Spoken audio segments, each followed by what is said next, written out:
Hey, Pete. I'm happy that you agreed to meet with me. I'm sure me calling you out of the blue must have been surprising. Our past interactions haven't exactly been friendly. I know I share some of the fault in that. Recently, I started studying under a doctor. The students call him Professor Z. He's kind of a big deal. He's been helping me recover from past trauma. Professor Z told me that I will never be able to move on fully until I have fully forgiven myself for all the things I have done in the past. To do that, I need to confess to anyone that I may have hurt, so I called you. You see, shortly after we met, wow, this would have been back in April, uh, I happened to see you walking around Queens. So I started stalking you, and I saw you walk into a coffee shop. There was a barista that took your order. You probably don't remember her.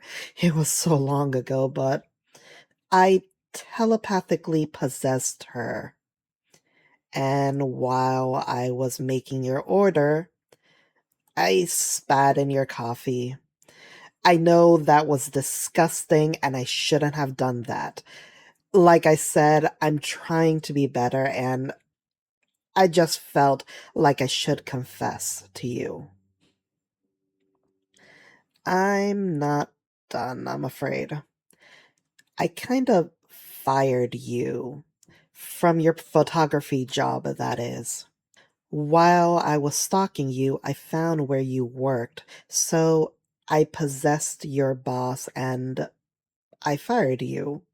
I'm the reason he told you your work was subpar in front of the whole office, and I also made him call around to publishers of different newspapers, and he, or I guess I should say, I dragged your name through the mud. Again, I understand that was a bad thing, and I should not have done it. There's more. While we're talking about your employment, I should also mention that I intercepted some of your job applications. I looked up the companies where you sent job inquiries to and I found the HR representatives and then I'd call you to schedule an interview. But there was never an actual interview. Admittedly, I'd always laugh whenever the security was called, but that was juvenile and beneath me. I should not have done it. Huh? How did I find out what company you applied to?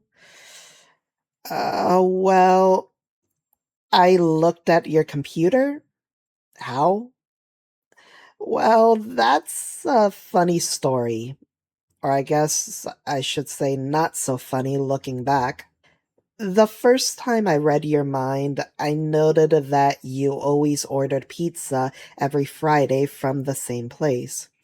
I possessed the cashier and waited for you to call in, and actually, I guess if I'm confessing to things, I should also mention that I spat on the pizza you ordered. So after you called in, I possessed the Uber Eats driver. You remember that driver that delivered the pizza, but then he asked to use your bathroom? The one who clogged the toilet so badly you needed to call a plumber? Yeah, that was me. After I got out of the bathroom, I snuck onto your computer and found where you were sending job applications to.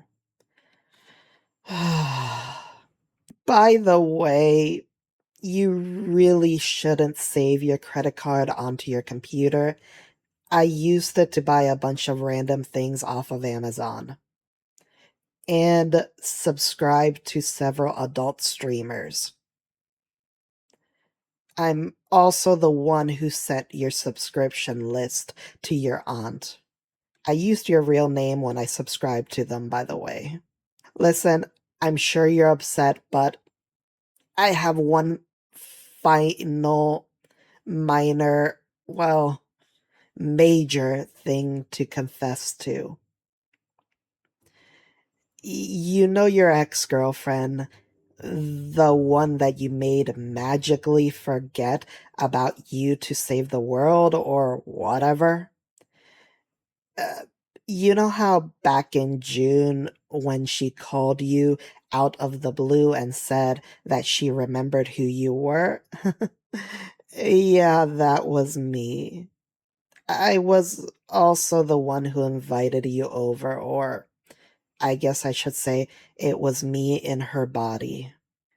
Yes, I was also the one who kissed you and went to bed with you.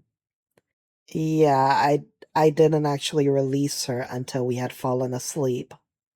So the next morning, when she freaked out and started screaming, "Who are you? Why are you in my bed?" Yeah, that was actually her. As far as she knew, she was alone in her apartment and she woke up next to a strange man, so it makes sense that she would call the police. Damn, I suppose the criminal charges would also be my fault. And the 2 weeks you spent in jail also. Just so you know, I've matured a lot since then. I'm no longer the person I was 2 months ago. You don't have to worry about me anymore. Wow, you know what? Professor Z was right. With those confessions finally out of the way, I think I'm finally able to forgive myself. It feels like a weight has been lifted off my shoulders. Hey Pete, thanks for listening to me. I do appreciate it. This has been a good experience. A healing experience. Oh, totally off topic. Would you mind signing this petition in support of mutant rights?